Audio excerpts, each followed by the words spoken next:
اعوذ باللہ من الشیطان الرجیم بسم اللہ الرحمن الرحیم فلعلک باخع نفسک علی آثارہم، تو اے نبی شاید کہ آپ اپنے آپ کو ہلاک کر لیں گے ان کے جو اثرات پڑنے والے ہیں، عیسائیت کے اس غلط عقیدے کے جو نتائج برآمد ہوئے ہیں، جب یہ نتائج ظاہر ہوں گے تو وہ اتنے سنگین ہوں گے، فلعلک باخع نفسک، کہ ان کے احساس سے اور ان کے ادراک سے شاید کہ آپ اپنے صدمے سے اپنے آپ کو ہلاک کر لیں۔ ان لم یؤمنوا بہذا الحدیث اسفا، اگر یہ لوگ اس حدیث پر، اس قرآن پر، یہ بات جو بتائی جا رہی اس پر ایمان نہ لائے، اس پر ایمان نہ لائے، اپنے اس غلط عقیدے پر قائم رہے، اس غلط مذہب کو انہوں نے برقرار رکھا، تو اس کا جو رد عمل ہوگا نوع انسانی پر، اور اس سے تاریخ انسانی اور انسانی ثقافت جس غلط رخ پر پڑے گی، جو دجالیت کا فتنہ اسے جنم لے گا، ان تمام چیزوں کے اثرات سے شاید آپ کو اتنا صدمہ ہو کہ فلعلک باخع نفسک علی آثارہم ان لم یؤمنوا بہذا الحدیث اسفا انا جعلنا ما علی الارض زینۃ لہا، ہم نے زمین کے اوپر جو کچھ ہے اسے اس کا گہنا بنا دیا ہے، بناؤ سنگھار بنا دیا ہے، زینت بنا دیا ہے۔ یہ آپ نوٹ کر لیجئے، لفظ زینت اور زمین میں اس کی زیبائش اور آرائش، یہ اس سورہ مبارکہ کا عمود ہے، یعنی اس کو اتنا کھبا دیا ہے نگاہوں میں اللہ نے کہ آخرت سے خود بخود انسان غافل ہو جاتا ہے۔ یہ پردہ پڑ گیا ہے، چمک دمک ہے، یہ کاریں ہیں، یہ بلڈنگیں ہیں، یہ کوٹھیاں ہیں، یہ عالیشان عمارتیں ہیں، یہ کیا کچھ اس کی جو یوں سمجھیے پومپ اینڈ شو جو ہے اس وقت دنیا کا، اور ظاہر بات ہے امریکہ میں جا کر دیکھیے تو جو کچھ یہاں دیکھ رہے ہیں اس سے 10 گنا 100 گنا 1000 گنا آپ کو نظر آئے گا، عقلیں دنگ ہو جاتی ہیں۔ نتیجہ کیا نکلتا ہے کہ انسان یہ سمجھتا ہے کہ اصل شے یہی مادہ ہی ہے، اصل ہدایت پہ یہی لوگ ہیں، یہی لوگ ہیں صحیح معنی میں کہ جنہوں نے واقعتاً علم حاصل کیا ہے، لہذا ان کی غلط تہذیب، ان کا غلط تمدن، ان کے تمام غلط ثقافت کے معاملات کے بھی ہم اسی طریقے سے پیروی کر رہے ہیں۔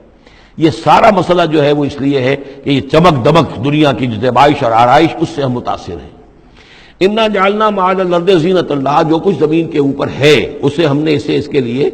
بناؤ سنگھار بنا دیا، لنبلوہم، تاکہ ہم آزمائیں ان کو، ایہم احسن عملا، کون ہے ان میں سے اچھے عمل کرنے والا۔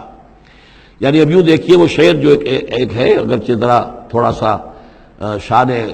باری تعالیٰ کے اعتبار سے تو شاید اتنا مناسب نہ ہو، لیکن یہ کہ مفہوم کو ادا کرتا ہے کہ رخ روشن کے آگے شمع رکھ کر وہ یہ کہتے ہیں ادھر آتا ہے دیکھیں یا ادھر پروانہ جاتا ہے۔ ایک طرف ذات باری تعالیٰ ہے اور ایک طرف یہ دنیا ہے، اس کی چمک دمک ہے۔ اب یہ پروانہ جو ہے یہ انسان، اس کا امتحان ہے، آیا یہ اللہ اور آخرت کی طرف جا رہا ہے یا دنیا کی طرف اور دنیا کی زیبائش اور آرائش کی طرف جا رہا ہے۔ جو زیبائش اور آرائش کی طرف چلا گیا وہ گیا، وہ تباہ و برباد ہو گیا، فقط خسر خسرانا مبینا۔ اور جس نے اس دنیا کی زیبائش اور آرائش اس سے منہ موڑ کر وہ جو حقیقت، جو اصل حسن ازلی ہے اللہ تعالیٰ کا، اور اس کا جو جلال اور کمال ہے، اور جو آخرت کی نعمتیں ہیں، ان کو اختیار کر لیا، وہ کامیاب ہو گیا۔ تو امتحان اتنا ہی ہے کہ رخ روشن کے آگے شمع رکھ کر وہ یہ کہتے ہیں ادھر جاتا ہے دیکھیں یا ادھر پروانہ آتا ہے۔ وَإِنَّا لَجَاعِلُونَ مَا عَلَيْهَا صَعِيدًا جُرُزًا، اور یہ کہ جو کچھ بھی اس پر ہے ہم ایک وقت آئے گا کہ اس کو بنا کر رکھ دیں گے جیسے کہ میدان جس میں سے کہ فصل کاٹ لی گئی ہو۔ جب قیامت ہوگی کیا ہوگا یہاں پر، اسی زمین کو نہ یہاں پہ کوئی وہ پہاڑ رہ جائیں گے، کوٹ کوٹ کر چپٹی کر دی جائے گی، نہ یہ آپ کے پاس جو ہے وہ اسکائی اسکریپرز رہ جائیں گے، نہ یہ اعلیٰ شان عمارتیں ہوں گی، کچھ نہیں ہوگا۔ یہ سب برابر ہوگا جیسے کہ کسی کھیت کے اندر سے فصل کاٹ دی جاتی ہے تو اب وہ پڑا ہوتا ہے ویران۔ وَإِنَّا لَجَاعِلُونَ مَا عَلَيْهَا صَعِيدًا جُرُزًا، ہم اسے کر کے چھوڑیں گے ایسا کھیت کہ جہاں پر چورا پڑا ہوا ہو، صرف بچا کھچا جو ہے وہ اس کا توڑی کا، اور کچھ نہ ہو۔ ام حسبت ان اصحاب الکہف والرقیم کانوا من آیاتنا عجبا، اب یہاں سے اصحاب کہف کی بات شروع ہو رہی ہے، کیونکہ پوچھوایا تھا یہودیوں نے اصحاب کہف کون تھے۔ کیا تم سمجھتے ہو کہ اصحاب الکہف والرقیم، رقیم جو ہے ان کی تختی تھی ایک جس کے اوپر ان کے حالات لکھ کر، جو ان کے ایک جو کہف تھی ان کی غار جو تھی اس کے اوپر لگا دی گئی تھی، تو انہیں اصحاب الکہف بھی کہتے ہیں، اصحاب الرقیم بھی کہتے ہیں، یہ دونوں انہیں ایک ہی گروہ کے نام ہیں۔ کیا وہ تمہارے خیال میں ہماری بڑی عجیب آیات میں سے تھا؟ یعنی واقعتاً بات تو غیر معمولی تھی، لیکن حقیقت میں ہمارے ہاں تو ہماری تخلیق میں، ہماری صنائی میں اس سے ہزاروں گنا زیادد عجیب باتیں ہوتی ہیں۔ ہمارے لیے تو وہ کوئی شے ہے ہی نہیں کسی بھی درجے میں، تم سمجھتے ہو کہ شاید وہ بہت بڑی بات ہے۔ یہ سابق کہف کا جو قصہ ہے، اب میں سمجھتا ہوں کہ پورے وثوق کے ساتھ ہم کہہ سکتے ہیں کہ یہ قصہ کیا تھا۔ دیکھیے جب حضرت مسیح علیہ السلام آئے ہیں تو یہ پورا علاقہ جو ہے فلسطین کا اور یہاں پہ جو آپ نے تبلیغ کی ہے تو یہ اس وقت رومن امپائر کا ایک حصہ تھا.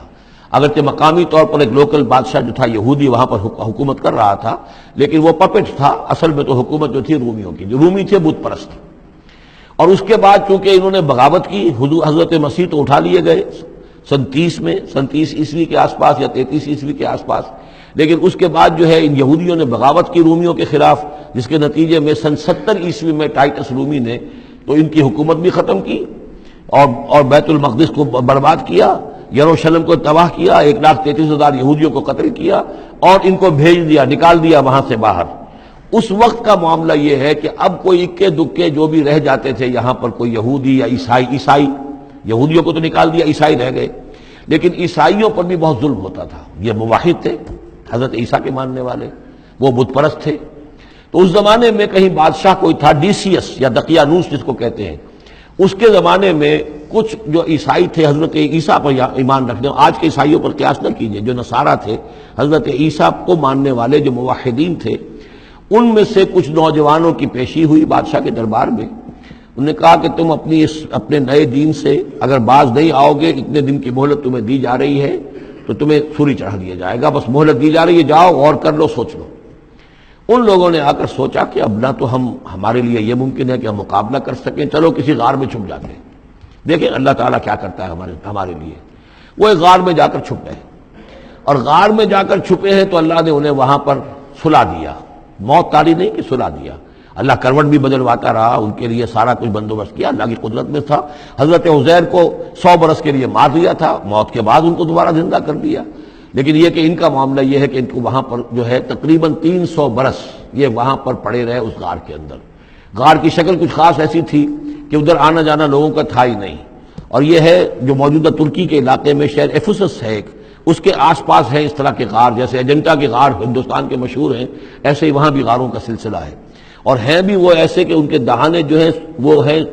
شمال کی جانب، تو دھوپ ان میں براہ راست نہیں جاتی، صرف یہ کہ ریفلیکٹڈ لائٹ تو آتی ہے لیکن یہ کہ براہ راست دھوپ نہیں جاتی. تو ایک طرح کا اندھیرا سا اس کے اندر، ٹوائی لائٹ جسے آپ کہہ لیں، وہ رہتا ہے سارا دن.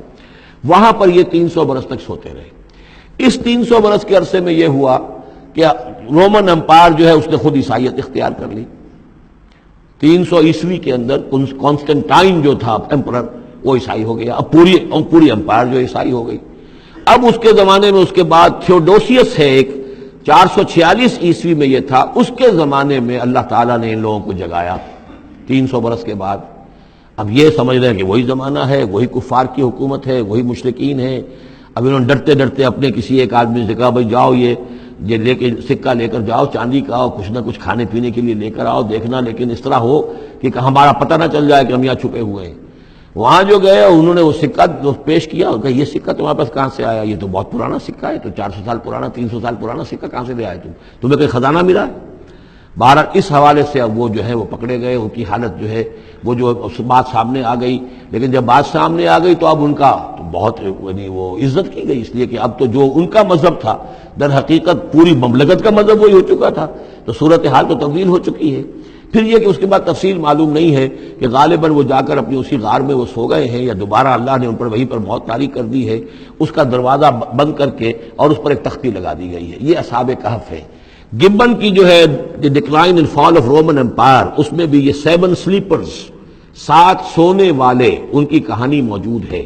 یہ چیز جو ہے گویا کہ رومن لٹریچر کے اندر موجود تھی، اس کا جو ذکر موجود تھا، اور قرآن مجید میں یہ امتحاناً سوال کیا گیا حضور سے، تو اس کا جواب دیا گیا کہ یہ 300 برس تک کچھ لوگوں کو سلا دینا یہ اللہ تعالیٰ کے نزدیک تو کوئی بڑی بات نہیں ہے، تمہارے نزدیک. ام حسبت ان اصحاب الکہف والرقیم کانوا من آیاتنا عجبا اذ ابى الفتية الى الكهف، جبکہ وہ نوجوان آئے اپنے اس غار میں، فقالوا، اور انہوں نے کہا ربنا آتنا من لدنک رحمتا، پروردگار اب خاص اپنے خزانہ فضل سے ہمارے لیے رحمت کا بندوبست فرما، وہیئ لنا من امرنا رشدا، اور ہمارے لیے ہمارے معاملے کے اندر جو ہے وہ کوئی عافیت کا بندوبست فرما.